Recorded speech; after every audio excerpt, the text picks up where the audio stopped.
Meus queridos, a paz do Senhor, eu sou o pastor Anderson Silva, estamos juntos aqui na Academia de Pregadores para o estudo das nossas lições bíblicas da Escola Dominical. Vamos estudar nesta aula a lição de número 6, do dia 5 de novembro de 2017, com o título A Abrangência Universal da Salvação. O texto áureo da nossa lição está no Evangelho escrito pelo apóstolo João, capítulo 3, e o versículo 17, que nos diz o seguinte: Porque Deus enviou o seu Filho ao mundo, não para que condenasse o mundo, mas para que o mundo fosse salvo por ele. Verdade prática. A salvação em Jesus Cristo é de abrangência universal, pois os que o aceitarem em todo tempo e lugar serão salvos pela graça de Deus. Ponto central da lição. A salvação em Jesus Cristo é de abrangência universal, objetivos específicos, objetivo geral, aliás. Mostrar que a salvação em Jesus Cristo é de abrangência universal e objetivos específicos, explicar o que é a obra expiatória de Cristo. Segundo, discutir a respeito do alcance da obra expiatória de Cristo. E terceiro, apontar que Cristo oferece a salvação a todos. Leitura bíblica em classe são dois textos. O primeiro está no Evangelho escrito pelo apóstolo João, capítulo 3, versículos 16, 17 e 18. E a primeira carta a Timóteo, capítulo 2, versículos 5 e 6, que nos diz assim: Porque Deus amou o mundo de tal maneira que deu o seu Filho unigênito para que todo aquele que nele crê não pereça, mas tenha a vida eterna. Porque Deus enviou o seu Filho ao mundo, não para que condenasse o mundo, mas para que o mundo fosse salvo por ele. Quem crê nele não é condenado, mas quem não crê já está condenado, porquanto não crê no nome do unigênito Filho de Deus. Porque há um só Deus e um só mediador entre Deus e os homens, Jesus Cristo, homem, o qual se deu a si mesmo em preço de redenção por todos, para servir de testemunho a seu tempo. Meus queridos, nós vamos aprender na lição desta nossa aula sobre a abrangência universal da salvação. Por que a salvação precisa ter uma abrangência universal? Porque o pecado também teve uma abrangência universal. Nós sabemos muito bem que Adão pecou e toda a natureza foi condenada por Deus, amaldiçoada por Deus, como consequência do pecado de Adão. Se toda a natureza, toda a humanidade herdou o pecado de Adão, em Cristo, toda a humanidade pode ser restaurada. Inclusive a natureza será restaurada. Paulo fala em Romanos, se não me falha a memória, o capítulo 8, que toda a natureza geme como se estivesse com dores de parto, aguardando a redenção dos filhos de Deus. E a natureza também será restaurada. No trimestre passado, aliás, nós estudamos sobre isso. Na lição de número 11, na lição de número 12, no trimestre passado, nós tratamos dos fatos escatológicos e estudamos sobre a restauração da natureza que ocorrerá no milênio. Então, assim como o pecado envolveu toda a criação, a salvação também vai envolver toda a criação, todos os homens, e ela produzirá também a restauração da natureza. Na introdução da nossa lição, o nosso comentarista diz que somente por intermédio de um cordeiro tão perfeito, de um sacrifício tão completo e de um Deus tão amoroso, poderia se realizar a obra da salvação de maneira a raiar a luz para os que estavam em trevas. Eu achei interessante quando o comentarista nos colocou que essa obra só poderia ser realizada por intermédio de um cordeiro tão perfeito. E nós já aprendemos lá que o cordeiro da Páscoa tinha que ser um cordeiro novo, sem manchas, não podia ser um cordeiro doente, tinha que ser um cordeiro perfeito. E Jesus Cristo é o perfeito cordeiro pascal.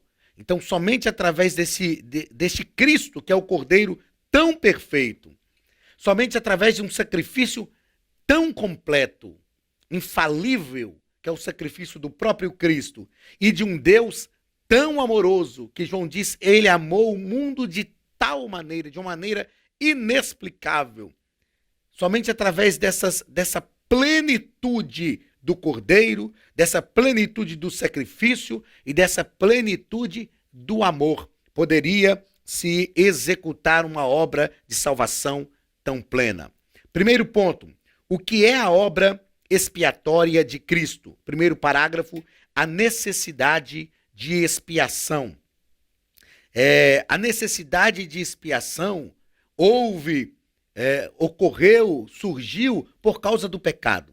Esta se tornou necessária porque o pecado atingiu a humanidade e a criação de modo que o ser humano não consegue resolver esse problema por si mesmo. Como nós já falamos em aulas anteriores, quando estudamos o panteão grego, os deuses pagãos do panteão grego, nós aprendemos que esses deuses se iravam com o ser humano e o ser humano precisava oferecer sacrifícios para aplacar a ira desses deuses.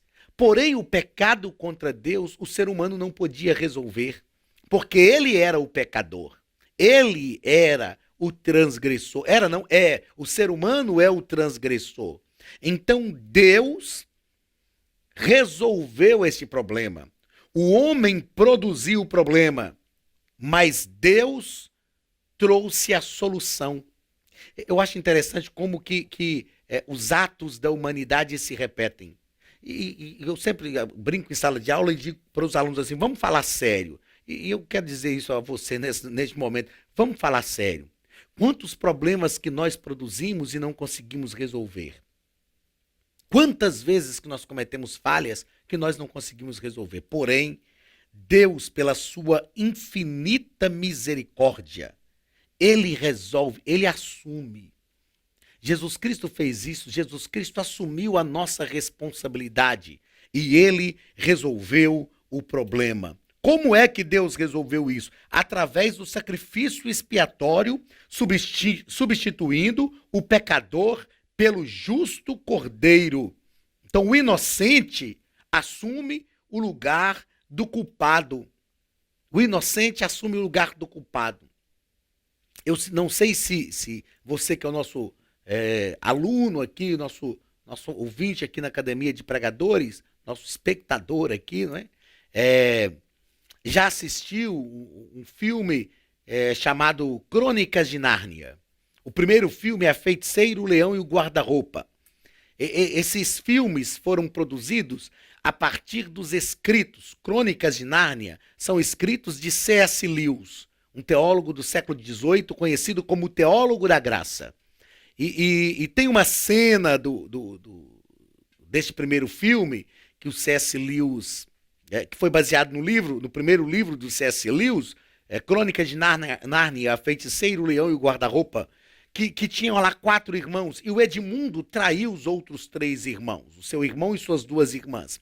Então a feiticeira branca, que estava lá no país de Nárnia, ela vai ao Aslan, que é um leão que lidera o exército que está lutando contra a feiticeira branca. A feiticeira branca simboliza o inimigo, sem dúvida nenhuma. O Aslan, o leão, simboliza o exército do próprio Cristo. E ela vai então ao Aslan e diz a ele o seguinte: olha, o sangue do Edmundo me pertence, porque a profecia diz que o sangue do traidor é meu. E ela entra para a tenda do Aslan e faz um acordo com o Aslan, enfim, e na verdade o Aslan se oferece para ser sacrificado no lugar do Edmundo. Então o Aslan sai assim já à noitezinha, né? Ou pela manhã, não sei. Ele sai e as irmãs do Edmundo percebem o Aslan saindo e vão o seguindo. Chegam uma altura da jornada, O Aslan olha para trás da verdade, percebe que elas estão e permite elas andarem com ele. Mas chega uma altura da caminhada que o Aslan diz assim: olha, a partir de agora eu tenho que ir sozinho. A partir de agora vocês não podem ir comigo. E elas ficam de longe olhando. O Aslan então se entrega para a feiticeira branca. Isso já à noite, o Aslan saiu, na verdade, foi de manhã. Ele se entrega para a feiticeira branca e ela corta a sua juba e, enfim, e mata o Aslan. E o Aslan é morto na mesa de pedra. E as meninas ficam ali, choram. E quando o dia vai raiando, elas acordam e a mesa de pedra está partida. E elas saem procurando, não encontram o Aslan. E de repente o Aslan aparece assim por trás delas na mesa de pedra. E ele aparece já com a juba de volta, todo imponente novamente. E elas então dizem: olha, mas o que aconteceu? Nós vimos você morrer e tal. E ele fala com ela o seguinte: a feiticeira branca nunca entendeu a profecia. Porque a profecia diz que o culpado tem que ser morto na mesa de pedra. Mas quando o inocente é morto no lugar do culpado, a mesa de pedra se quebra e a morte pode ser vencida. Na verdade, o C.S. Lewis, ele escreve livros de aventura, mas falando da graça de Deus. O leão, sem dúvida nenhuma, como já falei, tipifica Cristo. O Aslan tipifica Cristo. O Edmundo tipifica toda a humanidade, aqueles que traíram o Senhor. Quando o Aslan se entrega à feiticeira branca, tipifica Cristo se entregando na cruz do Calvário. Só que o Aslan era inocente. Se o Edmundo tivesse morrido na mesa de pedra, nada teria acontecido, porque era o culpado que estava sendo morto. Porém, quando o Aslan se entrega e é morto, o inocente substitui o culpado. E quando o inocente substitui o culpado, a mesa de pedra ali tipifica a própria cruz, que era símbolo de martírio, de tormento. A cruz é quebrada, aquela maldição da cruz é quebrada e a cruz se transforma em um dos símbolos do cristianismo. Sem dúvida, a cruz vazia, que é o símbolo de vitória, porque o inocente substituiu o culpado. E quando o inocente substituiu o culpado, a culpa que cai sobre ele produz vida e a morte pode ser vencida. Eu te sugiro assistir esses filmes com esta visão. Leia primeiro sobre C.S. Lewis, o teólogo da graça de Deus. Mas o que o Senhor Jesus, o que o Senhor Deus fez para expiar o pecado da humanidade? Ele ofereceu o seu próprio filho, que era inocente, no lugar do culpado. E quando Cristo leva sobre si os nossos pecados e é morto em nosso lugar, se nós fôssemos mortos, nada teria acontecido. Estaríamos sendo mortos pelos nossos próprios pecados e a justiça de Deus e dos homens estaria sendo executada. Mas Jesus Cristo morreu sem ter culpa e então ele pôde expiar os nossos pecados. O que é expiar? É tirar, vencer os nossos pecados, é apagar os nossos pecados. Jesus Cristo, o inocente que foi oferecido em nosso lugar, que éramos culpados. Ele, através do seu sacrifício, pôde expiar o nosso pecado. A maldição foi quebrada e a morte foi vencida. E em Cristo nós podemos vencer também. Segundo parágrafo deste primeiro ponto, nos fala sobre a abrangência do pecado. As Escrituras mostram que todos pecaram. Então o pecado ocorreu de forma universal. Esse pecado fez separação entre o pecador e Deus. Como eu já citei numa aula anterior, Isaías diz: os vossos pecados fazem separação entre vós e o vosso Deus. É interessante que Isaías não diz: os vossos pecados fazem separação entre o vosso Deus e vós.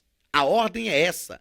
O pecado nos separa de Deus, porque não é Deus que se afasta de nós. Somos nós que nos afastamos de Deus por causa do pecado.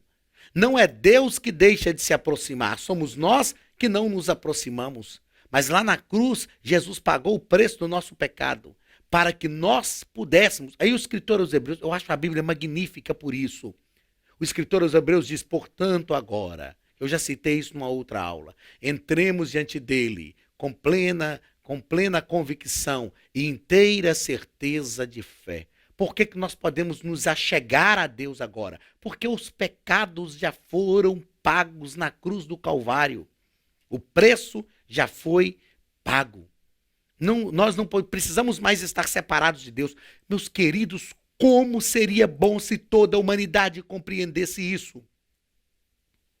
Como seria bom se todos os homens, mulheres, se todas as pessoas compreendessem isso?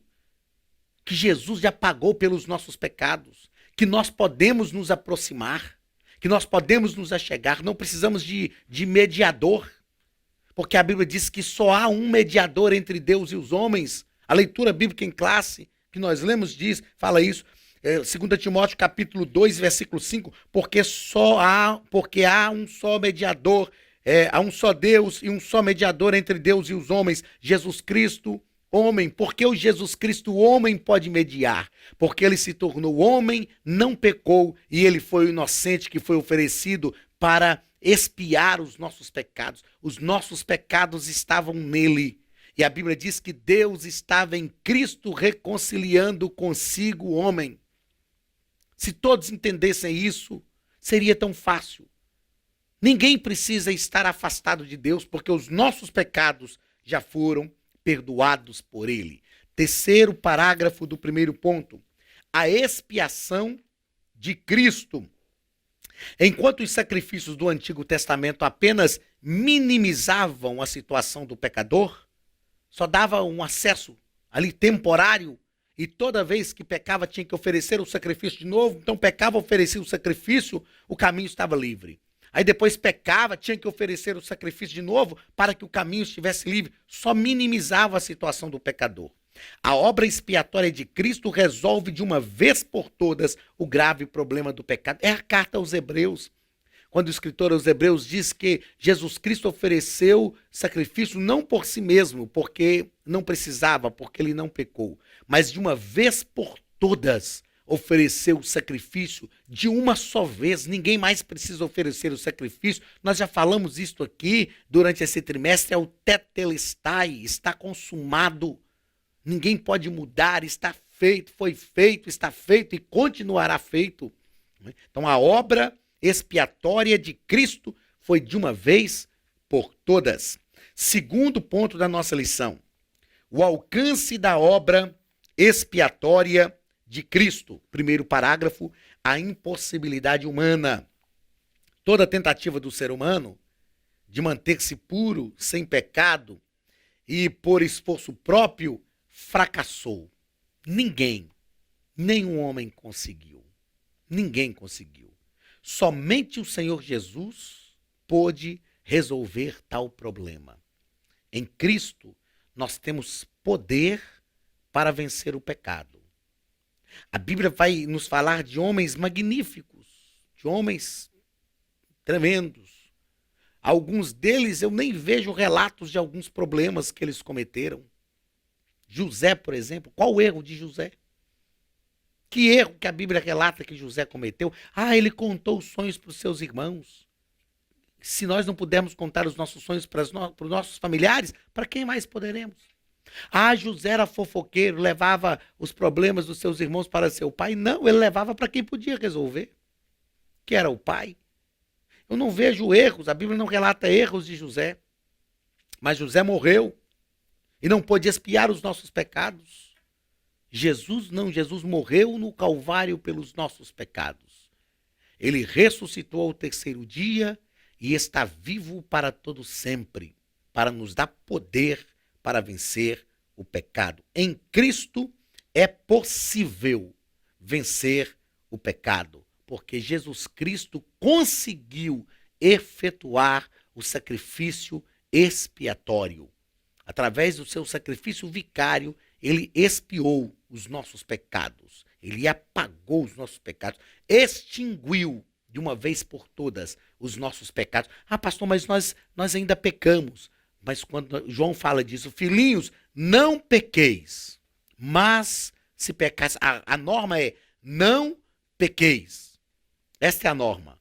Mas ele diz, porém, mas se pecardes, tendes um advogado junto ao Pai, Jesus Cristo, o justo. Através dele, nós temos o perdão dos nossos pecados. Segundo parágrafo do segundo ponto. Cristo ocupou o lugar do pecador. A morte de Cristo é substitutiva, pois quem deveria morrer era o próprio homem. Abraão, quando estava subindo o monte junto com Isaque para oferecer sacrifício, Isaque perguntou para ele: pai, aqui está a lenha, temos o cutelo, temos como fazer o fogo, mas onde está o cordeiro para o holocausto? E Abraão olhou para o filho e respondeu: Jeová Jiré, o Senhor proverá para si o cordeiro. Quando Isaque já estava amarrado, pronto para ser imolado, Abraão levantou o cutelo, já ia imolar Isaque. E o Senhor disse: Abraão, não faça isto. Olhe para trás de ti. Aí Jesus diz: antes de Abraão eu sou. Olha que chave hermenêutica magnífica. Olhe para trás de ti, antes de Abraão. Atrás de Abraão já estava o Cristo. E a Bíblia diz que eles não entenderam, porque Jesus, na verdade, se encarna muito depois de Abraão. Séculos depois. Mas Deus diz: olhe para trás de ti, eis o cordeiro preso nos arbustos. E a Bíblia diz que Abraão desamarrou Isaque, tirou Isaque de sobre a lenha, pegou o cordeiro e ofereceu no lugar de Isaque. O sacrifício substitutivo. Abraão não ofereceu Isaque. Isaque ali representa toda a humanidade. Mas ele ofereceu o cordeiro que estava preso nos arbustos. O cordeiro ali representa o próprio Cristo. Arbustos, madeira, fala de seres humanos. E ele estava preso nos arbustos, ou seja, é o Cristo que se prende à humanidade. É ele que se dá, que se doa à humanidade. Se prende, repito, Filipenses capítulo 2, não teve por usurpação o ser igual a Deus, antes esvaziou-se a si mesmo e assumiu a forma humana. É o Cristo que está preso à humanidade por vontade própria para substituir-nos diante de Deus, para ser o nosso sacrifício vicário. Terceiro parágrafo deste segundo ponto.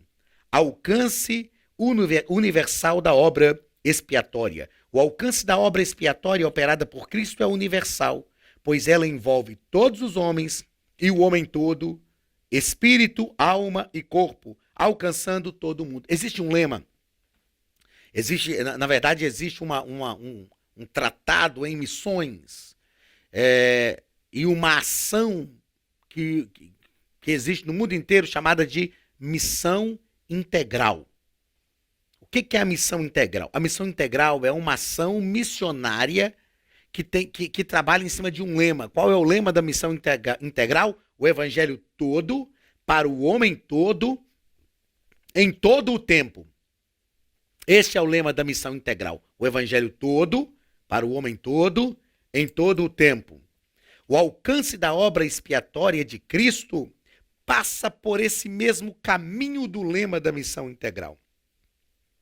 A obra expiatória de Cristo, ela é universal porque ela envolve todos os homens, envolve o homem todo, corpo, alma e espírito, o homem por completo, em todo o tempo.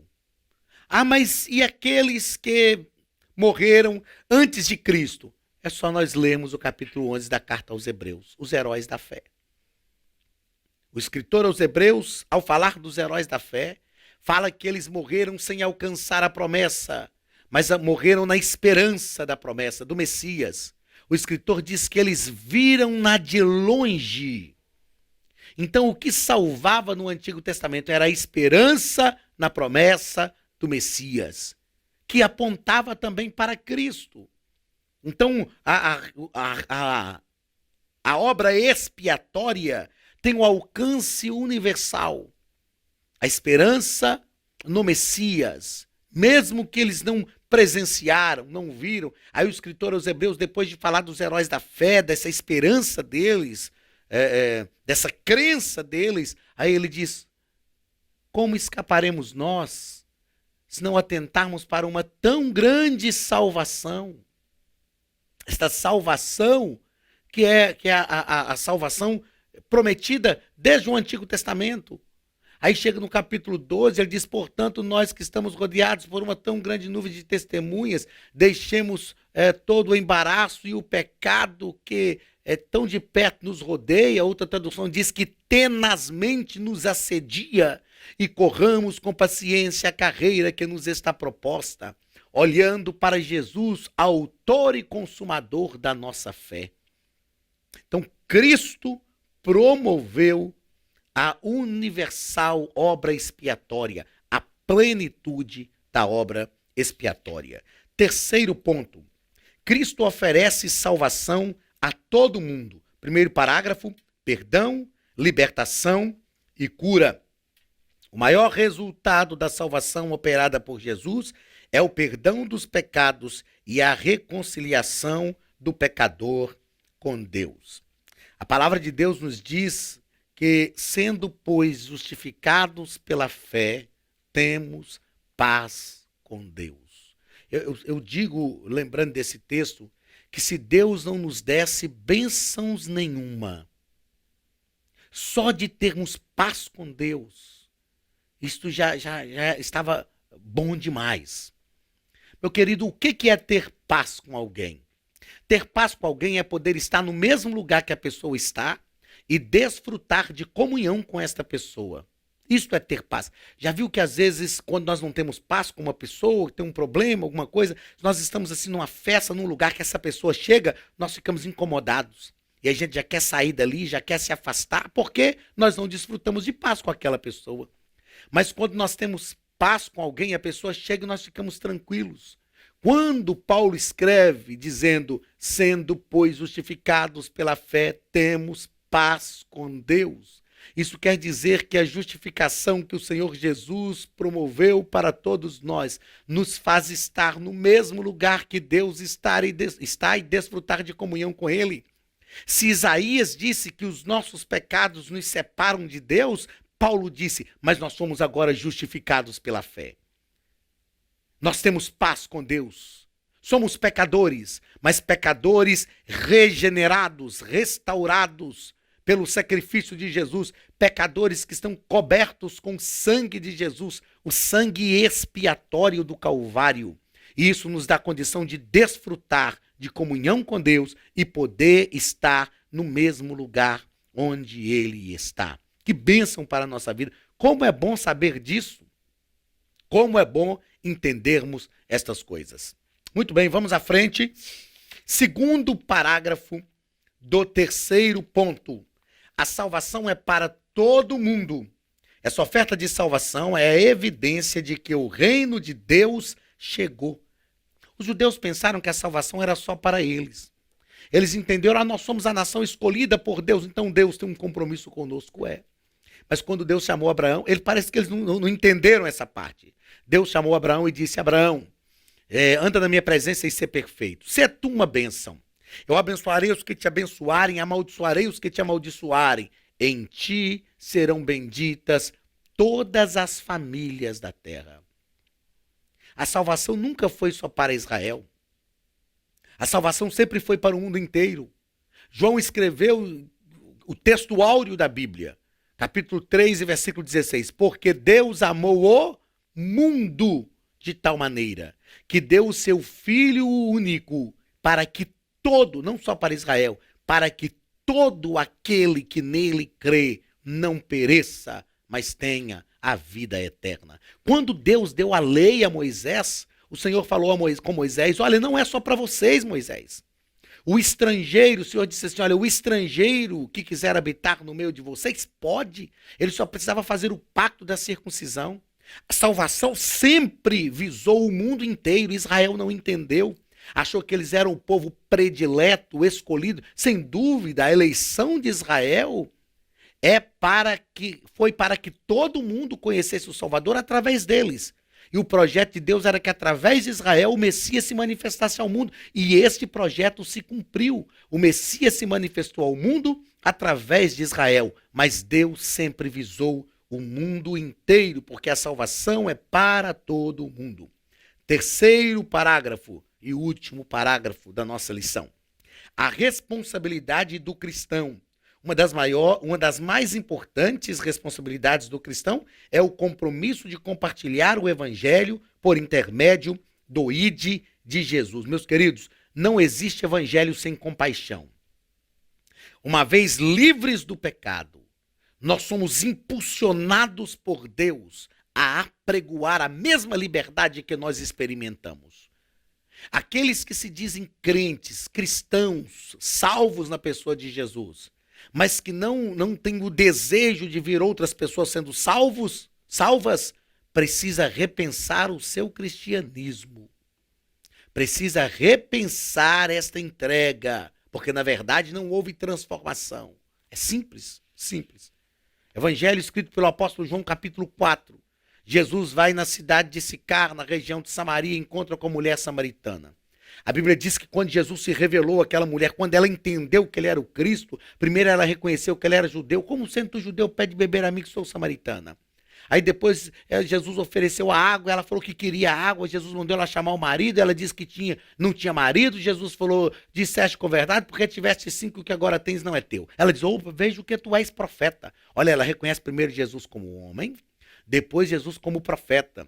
E então ela tem uma esperança messiânica e ela diz, eu sei, quando o Messias vier, ele nos ensinará estas coisas. Jesus está falando da adoração, adorar ao Pai em espírito e em verdade. Aí ela diz, eu sei que o Messias virá e nos ensinará estas coisas. Aí Jesus se revela para ela dizendo, sou eu o Messias.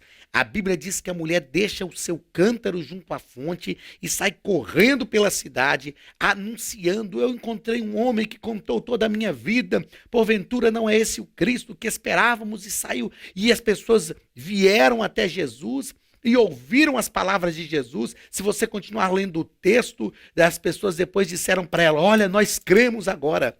Não só pelo que você falou, nós acreditamos no que você falou e viemos, mas agora nós cremos pelo que nós mesmos temos visto. Que exemplo magnífico dessa mulher samaritana. Tão logo ela reconhece Jesus como Messias, ela sabe que ele é aquele que é o Messias esperado. Ela não consegue se conter. Aqueles que verdadeiramente têm o Cristo do Calvário, que os seus pecados já foram perdoados, eles não conseguem se conter. É algo maior do que a gente. É algo que vai além das nossas próprias forças. E então nós somos levados a falar de Jesus para as pessoas. Olha, se você já é crente em Jesus, já conheceu a Jesus, já foi liberto por Jesus e ainda não fala de Jesus para as pessoas que estão à sua volta, para a sua família, para os amigos de faculdade, na fila de supermercado, se você não fala, ainda lhe falta verdadeiramente experimentar a transformação, a libertação que o Messias, que Jesus pode promover. Que o exemplo da mulher samaritana caia sobre a nossa vida. Que nós possamos falar desse Cristo, ensinar sobre Cristo, divulgar esse Cristo, porque esta é uma prova incontestável de que fomos libertos. Zaqueu, quando Jesus esteve na sua casa, rapidamente ele pensa nos outros. Ele diz, olha, se porventura eu tenho defraudado alguém, eu restituo 4 vezes mais. A lei mandava restituir 2 vezes, duplicado. Mas ele vai além da lei, ele diz, eu restituo 4 vezes mais. Ele quer falar, ele quer mostrar Jesus, essa transformação que foi efetuada na vida dele tem que ser algo que aparece. A gente fala muito de igreja visível e igreja invisível, para mim é tudo a mesma coisa. A igreja invisível tem que se manifestar no mundo de forma visível. Nós somos a igreja invisível que se manifesta de forma visível, para que Cristo seja conhecido pelas pessoas. Que venha sobre nós o mesmo Espírito que esteve sobre a mulher samaritana. Que nós anunciemos, que nós falemos para as pessoas deste Cristo que transformou a nossa vida, que mudou a nossa história e é o Cristo que pode mudar a história do mundo. Porque a abrangência da salvação é universal. Que Deus te abençoe e que você seja um instrumento de Deus para pregar o Evangelho e resgatar vidas pelo poder da palavra de Deus e do sangue de Jesus, que tem poder para salvar toda a humanidade. Um grande abraço do pastor Anderson Silva e da Academia de Pregadores, e até semana que vem, em nome de Jesus.